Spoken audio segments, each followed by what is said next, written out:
Phone na kaya dito maglaro ng dalawang mabibigat ng games na sabay. At phone na pwede mong gamitan dito ng monitor, mouse at keyboard. Na may score dito sa Antutu benchmark na 3 million mahigit. Eto nga ang Red Magic 10 Pro. Not just an ordinary gaming phone. Dahil nasobrahan dito sa bilis ang phone na ito. At sa sobrang lakas ng phone na ito, talo niya rito ang iPhone 16. Let's proceed sa unboxing. Ganito ang kanyang box, meron na ditong X na logo, which means Red Magic 10 Pro. At syempre, napaka-premium pa rin dito ng kanilang box. It comes with SIM card ejector, warranty card, at syempre may kasama na rin itong case. At sa totoo lang, mas okay ngayon yung design ng kanyang case. At syempre ang phone itself, pero itatabi muna natin para makita natin yung iba pa niya ditong kasama. Meron din itong Type-C end-to-end, cable for charging, at syempre ang kanyang 120 watts na charger, na yung ibang model nito ay merong 80 watts lang. Sobrang dami ng mga kulay nito, pero inapunta natin yung dust, na yung design ng atin dito ay merong transparent glass. Kaya naman makikita natin na mas detalyado dito yung likod niya. Dahil ang nakuha nating variant dito ay yung 512 na storage niya, at meron dito tumataginting na 28GB of RAM.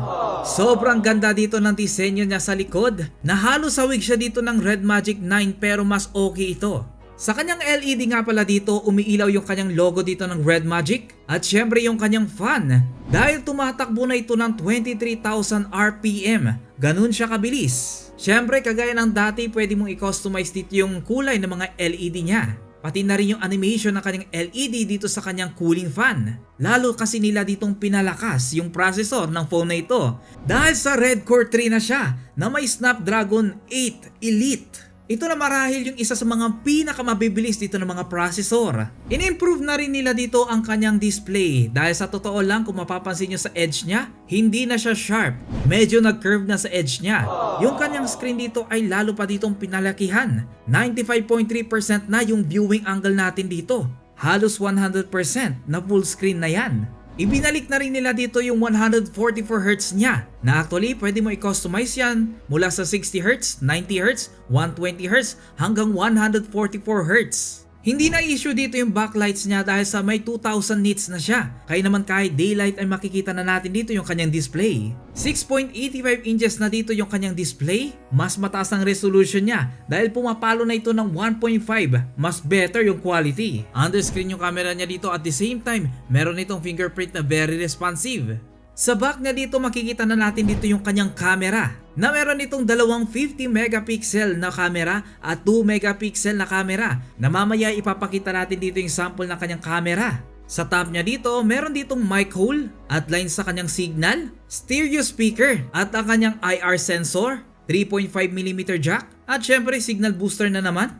Sa right side niya naman ay makikita natin yung kanyang shoulder trigger, na sobrang responsive niyan. At hindi lang yun, dahil sa umiilaw din dito yung kanyang shoulder trigger kapag nai-set mo. Nandito rin yung kanyang vent para sa fan, volume rack, power button, game space switch, line na naman para sa kanyang signal booster, at syempre yung kanyang mic. Sa bottom niya naman makikita natin dito yung kanyang speaker na naman.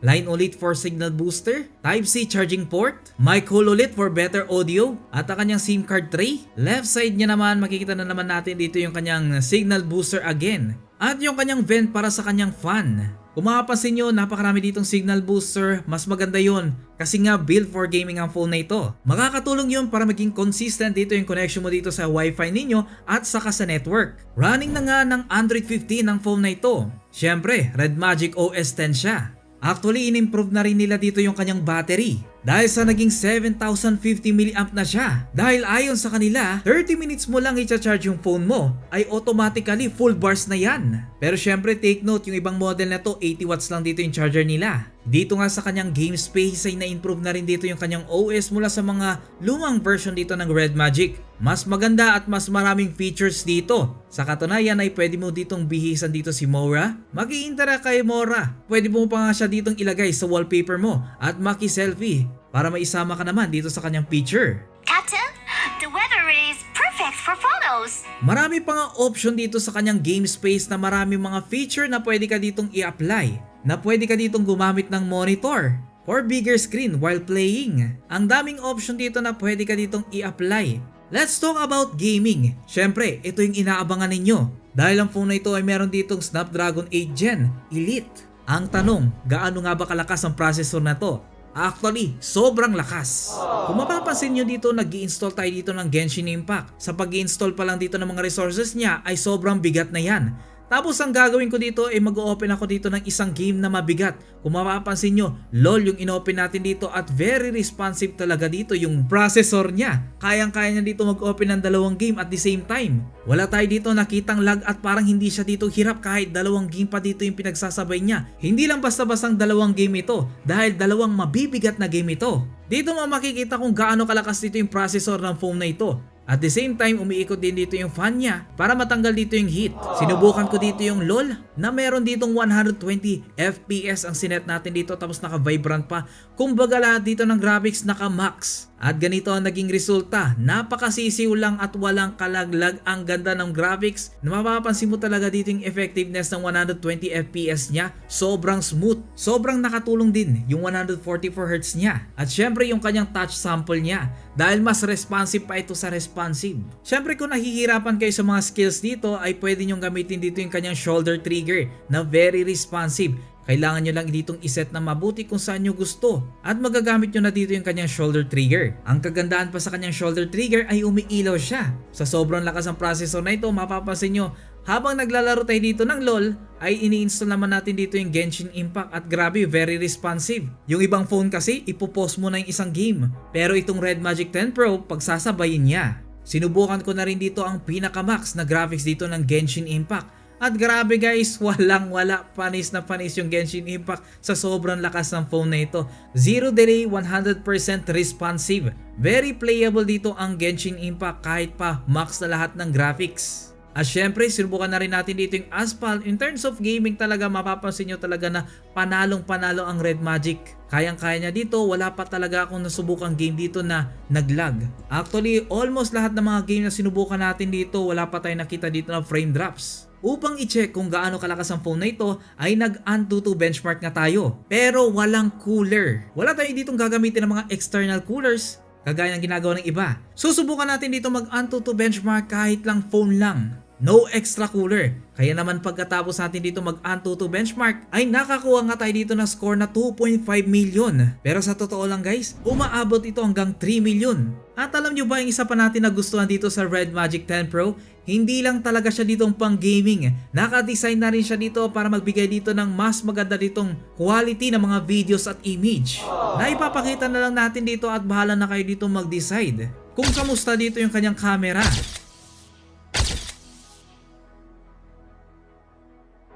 Na syempre guys, sa mga curious kung ano nga ba dito yung resulta ng kanyang video, eto na nga yun, ipapakita na rin natin. So ito nga pala yung video test natin dito sa Red Magic 10 Pro Plus. Yan. Ganito yung front camera niya at hopefully okay lang. At nasa indoor nga pala tayo dito. Yan yung mga liwanag. Yan, kaya properly lighten pa rin tayo dito guys. Kaya maganda pa rin dito yung lightings natin. Let me know in the comment section kung okay ba. At syempre guys, eto naman yung kanyang rear camera na masasabi ko talagang pwede mong bang vlog ang phone na ito. Dahil nga halos medyo magdikit na sila dito ng iPhone. Eto nga yung mga features na tinake natin gamit ang phone na ito. At syempre guys, magpapakita tayo dito ng dalawang video sample niya para ma-check nyo na rin yung video quality niya. Yung isa walang steady mode at yung isa ipapakita natin kung gaano ka-steady siya. At eto naman guys yung kuha natin dito sa Red Magic 10 Pro. Ito yung rear camera niya. Ganito yung video test natin dito. Let me know in the comment section. Actually ang ganda talaga nito. Actually pwedeng pang vlog itong camera niya. Habang tumatagal umi-improve na po. Ganito po siya. Nasa kwarto tayo ngayon. Ayun nga, nakita nyo, napakalaki ng pagbabago. Actually, low light pa tayo dyan. At syempre ito naman, pag inactivate natin dito yung action mode niya. Sobrang ganda niya. Actually, kahit tatalon-talon tayo dito, stable na stable. Talon-talon tayo dito. Medyo stable pa rin dito yung mga videos natin. Dahil sa mga performance na nakita natin, masasabi kong pwede mo pang vlog din ang Red Magic 10 Pro. Kaya guys, mag-iiwan nga pala tayo dito ng link dito sa description sa mga gusto mag-avail ng ganitong phone. Bukod sa meron ka na ditong gaming phone, meron pa ditong camera phone.